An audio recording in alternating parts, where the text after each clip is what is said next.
there are many different classes in 99 Nights with a Deer in the Forest, or whatever the game's called, and all of these classes have different perks. Now, I've just completed a 510-day challenge, and because of that, I've unlocked a whole bunch of badges out of all of them except for these two, and that basically gave me 100 gems. So today, we're going to go ahead and show you guys what are the best classes in here for you to purchase and what tier they would be, okay?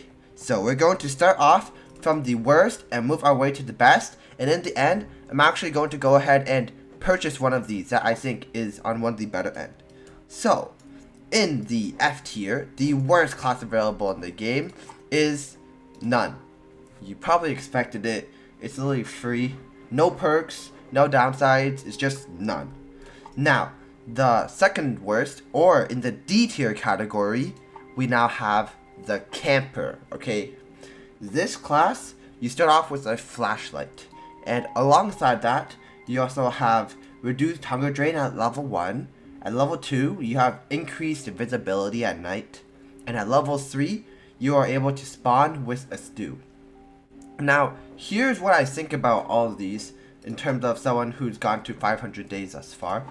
What I think is that the flashlight is not that crucial, because as you'll see later on this video, the general trend with all of these classes is that they're mainly designed for early game. So when you get into later on to the game, these classes, they don't have much use, except for like maybe a few. So because of that, the flashlight, I'd actually consider it more of a mid to late game item, and this is just a regular flashlight. It's not even a strong flashlight, so it won't even be a late game item. And why flashlight is not an early game item is because on the first night, the deer actually won't attack you. The deer will just be standing by your camp, I'm pretty sure. It'll just be like staring at your camp, and it won't attack you, it won't do anything. It's just kind of idle. So the first night, you don't need it. And by the second night, you would have already gone at least a level 4 fire camp, and then you would have already gone a flashlight or something better outside in the wild. Therefore, the camper is literally useless. This flashlight is probably the most useless item you'll see ever on here. Now, in addition to that, let's take a look at some of the perks. At level 1, you get plus 10 reduced hunger drain.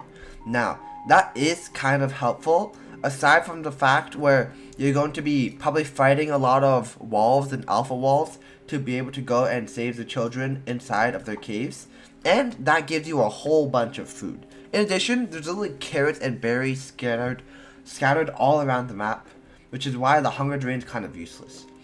Now, at level 2, you get increased visibility at night. I would say that's helpful, but just turn up your computer brightness and you don't really need the visibility because you can just look at the map anyways in order to see what you want. So that's not very helpful. And last but not least, the stew. The stew, similar to hunger drain, basically what I found is that unless you're doing this, the vegetarian challenge, you're just gonna go ahead and just cook up any kind of meat, and then you can literally just not run out of food. You won't really run out of food. So that's not really useful. That's why the camper is D tier. Now moving on, we have the scavenger, okay? The scavenger, actually no, I'm gonna go to the C tier now. So in the C tier, it's actually not the scavenger, you might have thought that, but I actually think it's the medic. Now, this might be a little controversial, I may bump it up a little, but hear me out, alright?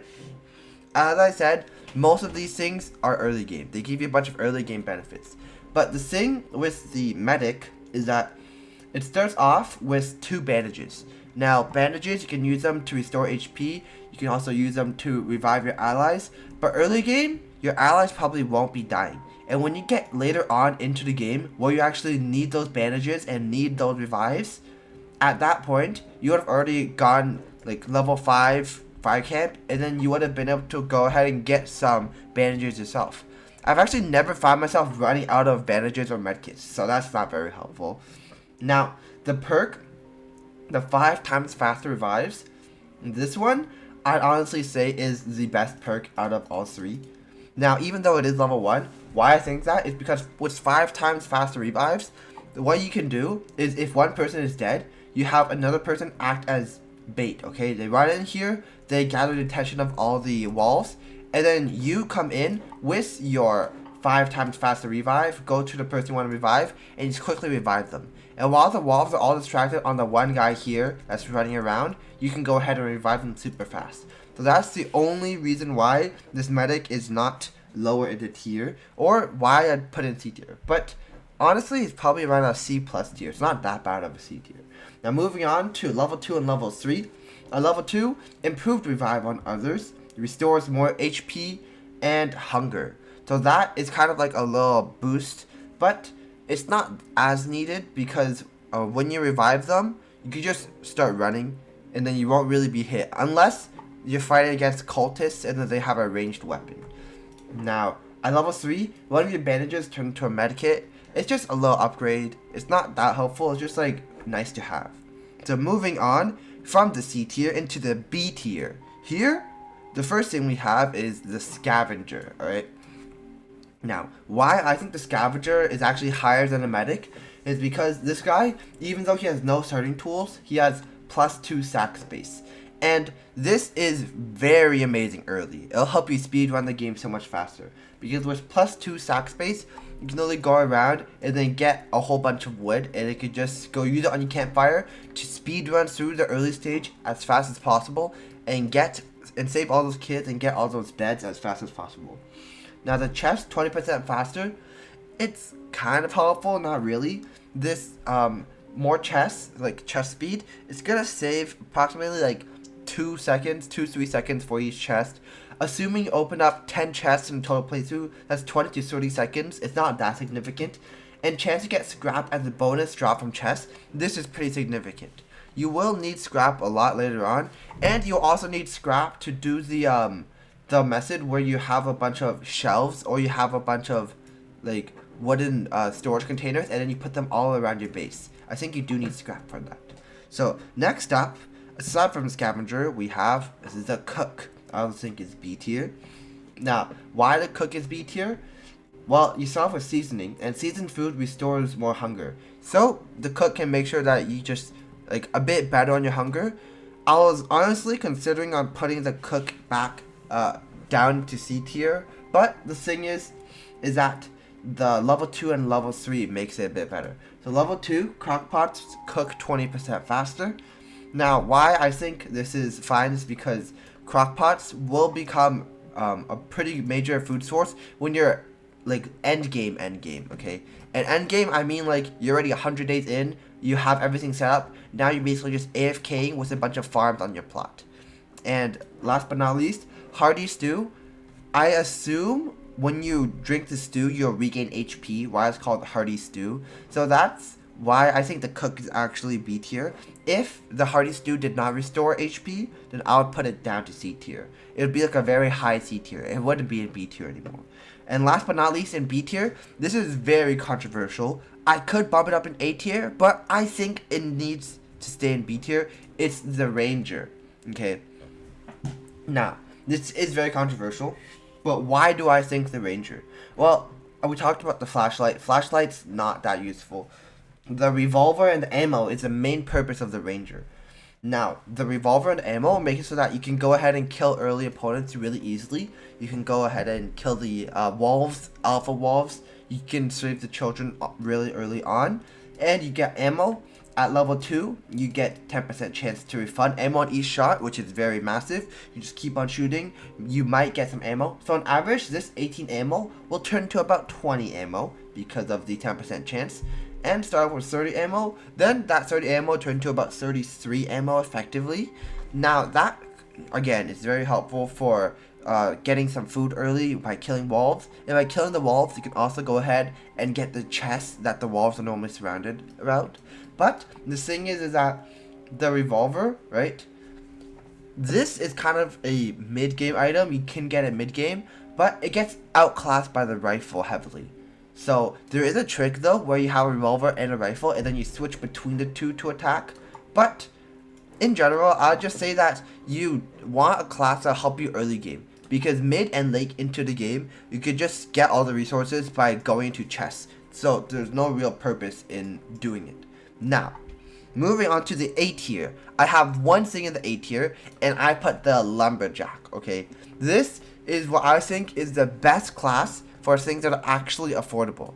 The Assassin is literally not even affordable if you do all the achievements. And you need to get 99 days repeatedly. And as you can see here, to get diamonds, you need to get 99 days repeatedly. Yada yada, you already know how to get diamonds. But you need to do so many things just to get Assassin. And we're just gonna skip that one for S tier. A tier, Lumberjack. Why do I think so? Because a good axe will allow you to chop down trees so much faster. I'm pretty sure it's in 5 hits you can go ahead and chop down a tree. And with a 20% chance to get 1 bonus log from trees, that's just massive. You can just, early game, this is so helpful early game because you want to get your campfire as high level as possible.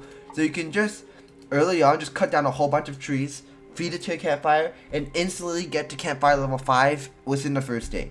Now, level 2, 25% chance to get double sapling. That could be useful if you're not as experienced and then you want to stay by a campfire, because at night you could go out exploring, but if you're scared, then you can just stay at your plot and then you can just chop down trees that you have with your saplings. So that's also pretty fine. And level 3, 20% chance to get 1 or 2 bonus logs from trees. That's basically just an upgrade from level 1, you just get more logs. And again, logs are super helpful early game in order to go and uncover as much of the map as possible. Now, moving on to the S tier. The one and only Assassin. Now, obviously this guy's S tier. Come on, look at everything he has here. So, you're gonna start off with 1 katana, okay? This, I'm pretty sure it's the level of a spear. It might be a bit better than a spear, but we also get 120 throwing knives. Now the throwing knives, the attack on that, I'm pretty sure if you throw a throwing knife at like a bunny, you can get it to 50% HP, and if you headshot a bunny, you can get 25% HP. So that's about the power level of that. It's pretty strong, considering you get 120. You could, it's basically just Ranger, but better early game, and you can just use it and kill a lot of walls early on. And because 120 instead of a measly 18 or measly 30, you can do so much. Now the plus 10% sprint speed is massive, because this guy will help you speed run the game super fast. Increased damage, increased sprint speed, but just decreased HP. So this is more of a high skill cap, high risk, high reward type style. And also 5% chance for throwing knives to spawn in chests to make sure that you won't run out of throwing knives too fast. Now moving on to level 2. First hit on an enemy has a chance to critically strike. This is pretty massive. This means that most of the time you'll need, maybe it's like 1 throwing knife and it can go and one shot a rabbit. And if you're fighting something better like a wolf, I don't know if it applies to other weapons, like if you have a rifle, if it still applies a crit strike. But if that's the case, then you might just be able to go ahead and one-shot a wolf, or even one-shot an alpha wolf. And moving on to level 3, 10% chance for throwing knives to spawn in chests, so just make it so that you can get some more throwing knives later on into the game. But I think that was, even with the Assassin, I think it still gets outclassed by the rifle. Just because that the rifle's, it might do more damage, but mainly it's because that the rifle's bullets are able to be crafted over and over again using scrap. But this, you can only get it using chests. If you are really low on gems, I do recommend you guys aim for the scavenger first, and then from the scavenger you guys can go straight into the lumberjack or the ranger. I do recommend the lumberjack, and that's about it. I hope you guys enjoyed, and I'll see you guys in the next one.